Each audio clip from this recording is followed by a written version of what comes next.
You worked with Marilyn Monroe, and you have that famous remark of yours, which was that kissing her was like kissing Hitler. Right. Was that little moustache? Was she really that difficult? Yes, she was difficult. I was, you've got to remember, she was alive when I said that. Put most of us in panic. The very way that she talked was just a little terrifying for me. I just didn't know quite what she was saying. And she didn't talk directly to me at any time, so it really didn't matter. Is that why also you wear pants? No, I just wear pants because they're comfortable. Do you ever wear a skirt, by the way? I have one. You have one? Wear it to your funeral. You'll wear it to my funeral. Did you know many of the old Hollywood actors hated each other? And some of them hated it so much that they even tried to end their career by not just words, by their actions as well. But today, we are going to talk about Hollywood legends who hated their colleagues so much that they tried to destroy them by words. 1. Marlon Brando versus Too Many. Marlon Brando once said of Oscar-nominated actor Montgomery Clift, "He acts like he's got a mixmaster up his ass and doesn't want anyone to know it." In fact, Brando was apparently quite sassy. According to the book Hollywood Babylon, Stars Gossip About Other Stars, Marlon Brando once said, Bob Hope would attend the opening of a supermarket. After James Dean's first big movie role in East of Eden, Brando also famously said, "Mr. Dean appears to be wearing my last year's wardrobe and using my last year's talent." Brando wasn't immune to criticism of his own, though. Trevor Howard once called Marlon Brando unprofessional and absolutely ridiculous. The two worked together on the 1962 film Mutiny on the Bounty. This is a little later, but Christopher Reeve once told David Letterman that Marlon Brando was phoning it in and just didn't care later in his career. He's copped out in a certain way. He's no longer in the leadership position that he could be. He could really be inspiring a whole generation of actors and by continuing to work. But what happened is the press loved him, whether he was good, bad, or indifferent, where people thought he was this sort of institution no matter what he did. So he doesn't care anymore, and I just think it would be sad to be 53, whatever he is, and not give a damn, that's all. I just think it's too bad that the man has kind of been forced into that hostility. Richard Burton apparently said of Brando in his diaries, "Marlon has yet to learn to speak. Christ knows how often I've watched Marlon ruin his performance by under-articulation. He should have been born 2 generations before and acted in silent films." In a meeting of legends, Marlon Brando worked with silent film pioneer Charlie Chaplin in the movie A Countess from Hong Kong.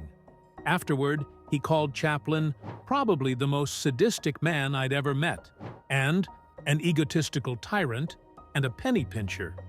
He also referred to him as a fearsomely cruel man. 2nd, Frank Sinatra. Co-stars trading insults encapsulate some of my favorite examples. On the set of Meet Danny Wilson, Frank Sinatra reportedly called co-star Shelley Winters a bow-legged BH of a Brooklyn blonde, while Winters called him a skinny, no-talent, stupid Hoboken bard, and even punched him. 3. Robert Mitchum. Robert Mitchum once said of co-star Greer Garson, "I gave up being serious about making pictures around the time I made a film with Greer Garson, and she took 125 takes to say no." 4. Humphrey Bogart. The biography Some Like It Wilder. The life and controversial films of Billy Wilder states that Humphrey Bogart mocked William Holden as pretty and a lover boy, and in turn, Holden had strong words for Bogart. "I hated the bastard," he said. "He was always stirring things up when he didn't have to." The two had appeared in Sabrina together. 5. Laurence Olivier. Laurence Olivier was famously brutal on his co-stars. He called Merle Oberon a silly little amateur, Joan Fontaine loathsome, and said of Marilyn Monroe, "My hatred for her was one of the strongest emotions I had ever felt." Of Burt Lancaster and Kirk Douglas, he said, "I didn't care to be taught acting by those two." Olivier also criticized the performances of other actors, including John Gielgud, Ralph Richardson, and Peter O'Toole, particularly when it came to Shakespeare. After seeing O'Toole in Hamlet, he said he felt so ashamed of the poor chap. 6. Lauren Bacall versus Tom Cruise.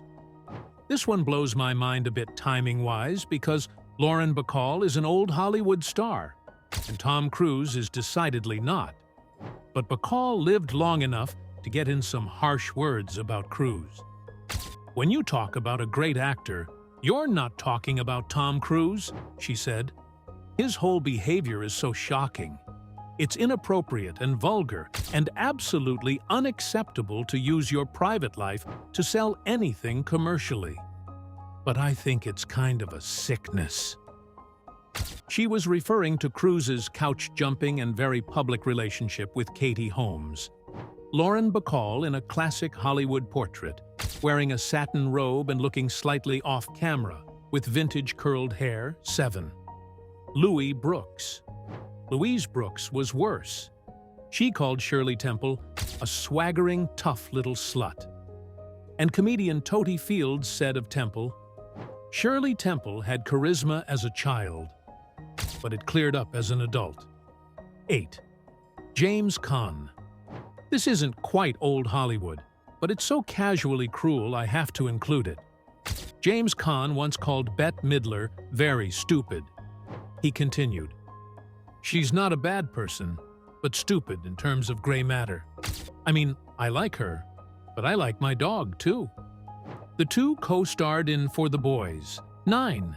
Ava Gardner. Ava Gardner appeared to call Clark Gable dumb, once saying, "Clark is the sort of guy that if you say, 'Hiya, Clark, how are you?' he's stuck for an answer." Gishanti John Wayne. John Wayne also once called Gable an idiot, saying, "You know why he's an actor? It's the only thing he's smart enough to do." Wayne also called Montgomery Clift an arrogant little bastard. He also called Gene Hackman one of the worst actors in Hollywood.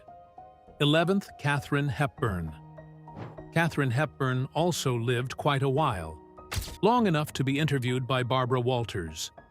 In an interview, Walters appeared to goad Katharine Hepburn for always wearing pants, and Katharine replied that she did have a single skirt and would wear it to Walters' funeral. Is that why also you wear pants? No, I just wore pants because they're comfortable. Do you ever wear a skirt, by the way? I have one. You have one. Wear it to your funeral. You'll wear it to my funeral. After Sharon Stone starred in Basic Instinct, Hepburn said, "It's a new law for actresses when you have to wonder what's between her ears instead of her legs." Hepburn was not immune to criticism herself. Writer Dorothy Parker said of the 4-time Best Actress Oscar winner, "She runs the gamut of emotions from A to B." Earlier on, Hepburn had said of child star Shirley Temple, "Acting is the most minor of gifts. After all, Shirley Temple could do it at the age of 4.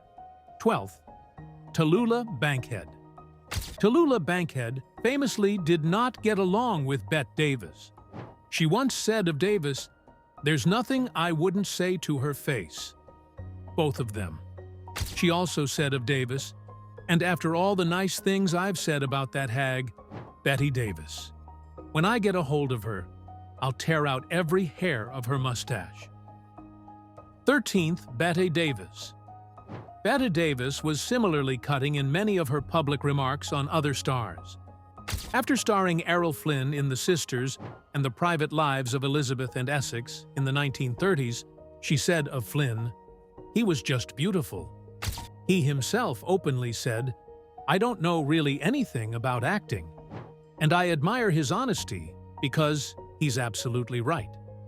Davis once said of Jane Mansfield, "Dramatic art, in her opinion, is knowing how to fill a sweater." But Davis's most famous feud is with What Happened to Baby Jane. Co-star Joan Crawford. After Crawford died, Davis, who she had famously feuded with, reportedly said, "You should never say bad things about the dead, only good." Joan Crawford is dead. Good. Another of Bette Davis's famous insults by Joan Crawford? Why am I so good at playing bitches? I think it's because I'm not a bitch. Maybe that's why Miss Crawford always plays ladies. Davis also said, Joan Crawford, I wouldn't sit on her toilet. And I wouldn't piss on Joan Crawford if she were on fire.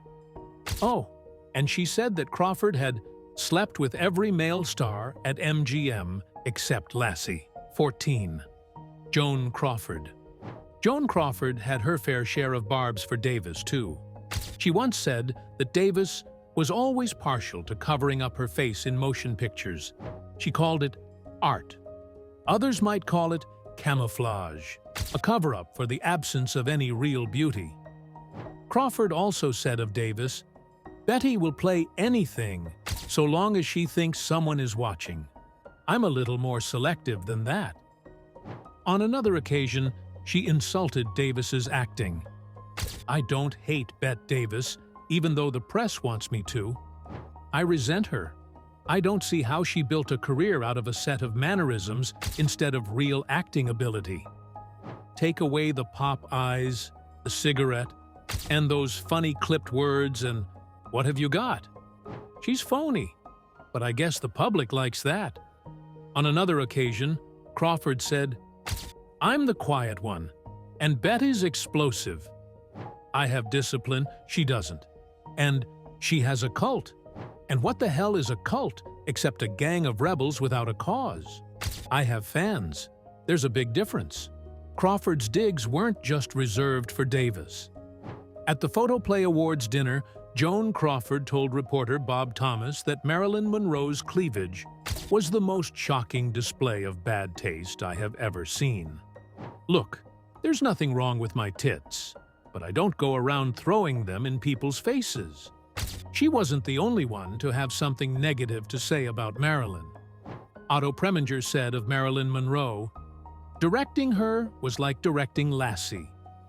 And Tony Curtis said that kissing Marilyn Monroe in Some Like It Hot was like kissing Hitler. Though he later elaborated, someone said to me, hey, what's it like kissing Marilyn? I said, it's like kissing Hitler. What are you doing asking me such a stupid question? That's where it came from. 15th Orson Welles.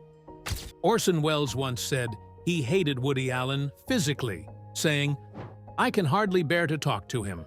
He has the Chaplin disease. That particular combination of arrogance and timidity sets my teeth on edge. When director Henry Jaglom, with whom Welles was speaking, suggested Allen was shy, Welles replied, he is arrogant. Like all people with timid personalities, his arrogance is unlimited. Anybody who speaks quietly and shrivels up in company is unbelievably arrogant. He acts shy, but he's not. He's scared. He hates himself, and he loves himself. A very tense situation. It's people like me who have to carry on and pretend to be modest. To me, it's the most embarrassing thing in the world. A man who presents himself at his worst to get laughs in order to free himself from his hang-ups. Everything he does on the screen is therapeutic.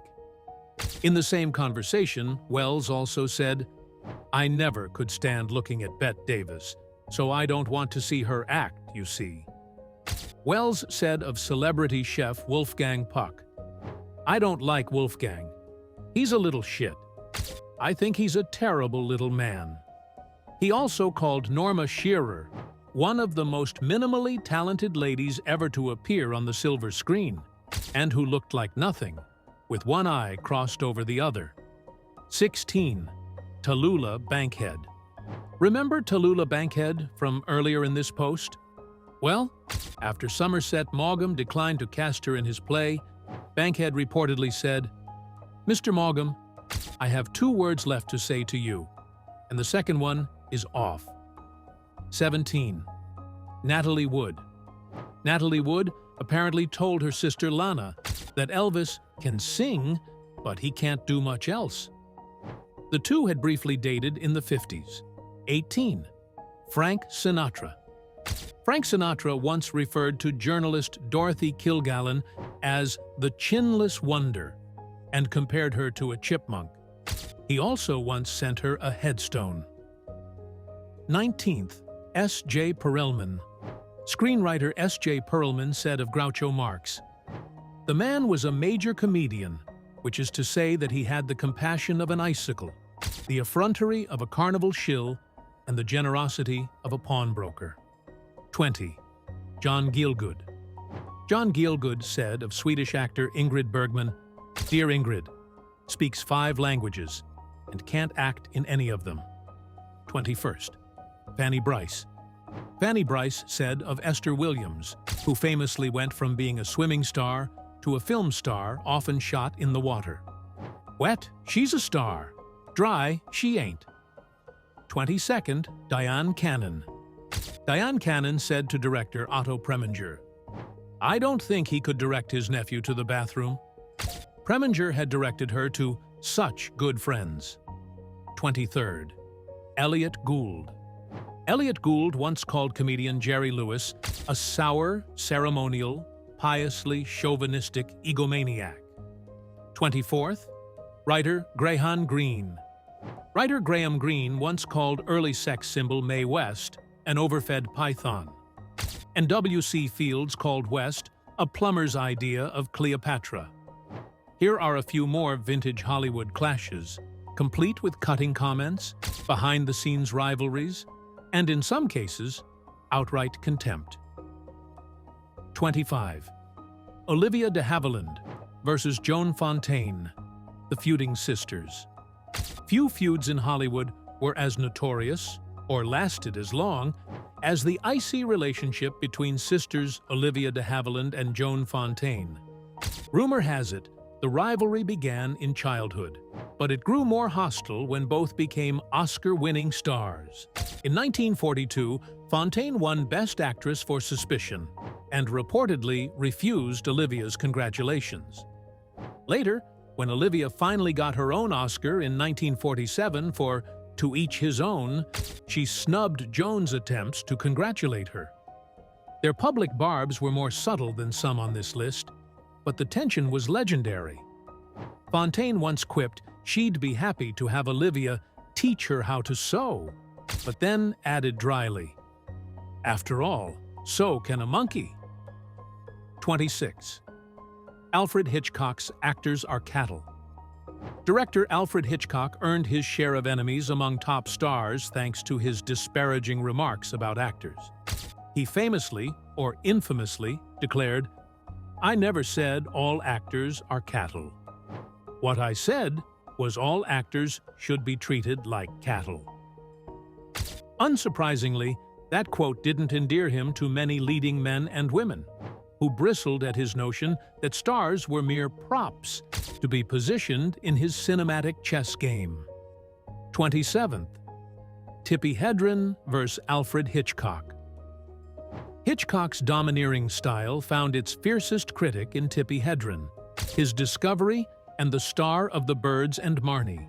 Years after they worked together, Hedren leveled damaging accusations that Hitchcock had stalked her and tried to control every aspect of her life. She also claimed he threatened her career when she attempted to break free from his contract. "He ruined my career," Hedren later said, "but he didn't ruin my life." 28th. Debbie Reynolds versus Elizabeth Taylor. Though not typically. Remembered for snippy quotes, the Debbie Reynolds-Elizabeth Taylor feud was a genuine tabloid firestorm. Reynolds and Taylor were close friends until Taylor began an affair with Debbie's then-husband, Eddie Fisher. Reynolds confessed that she never imagined Liz would betray her on such a personal level.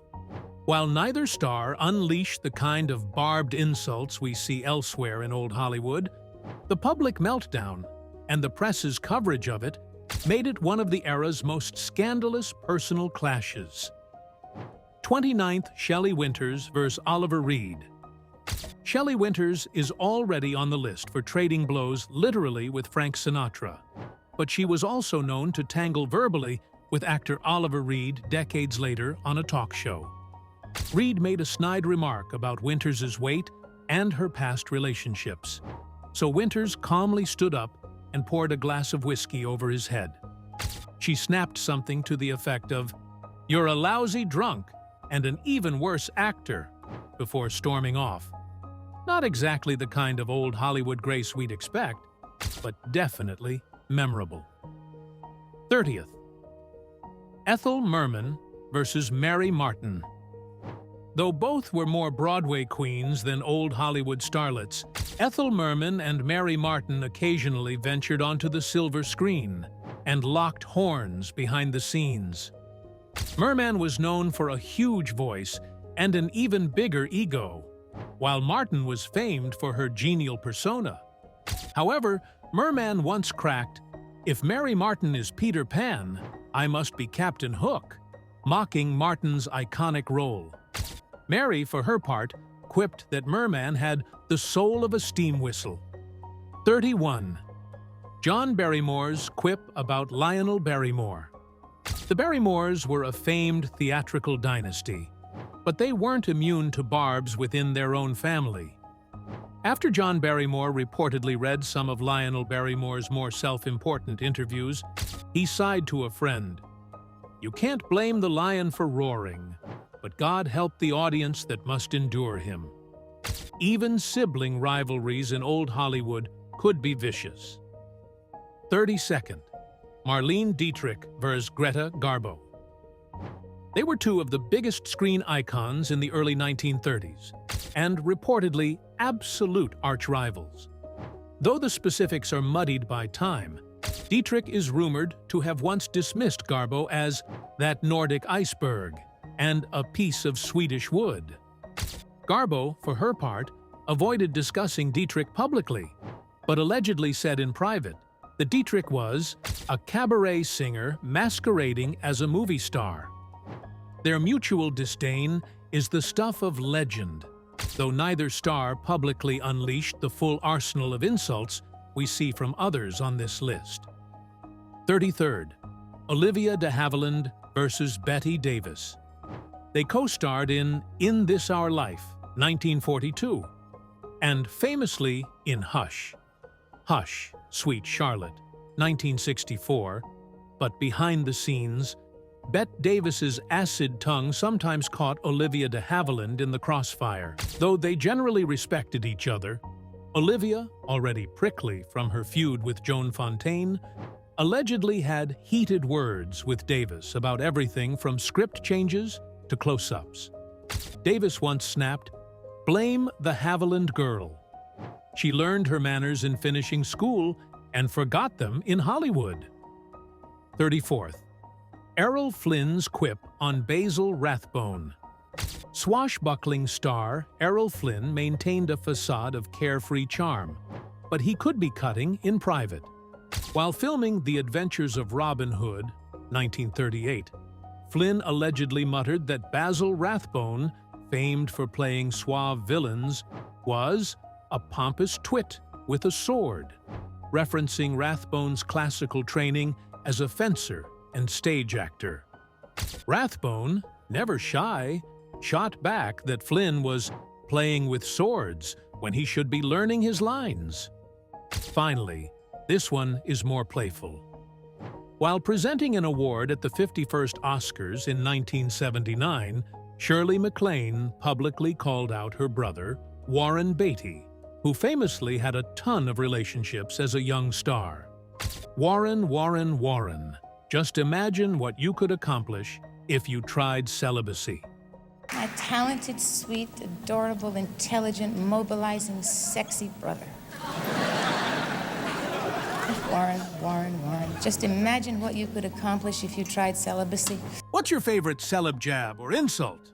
Let us know in the comments.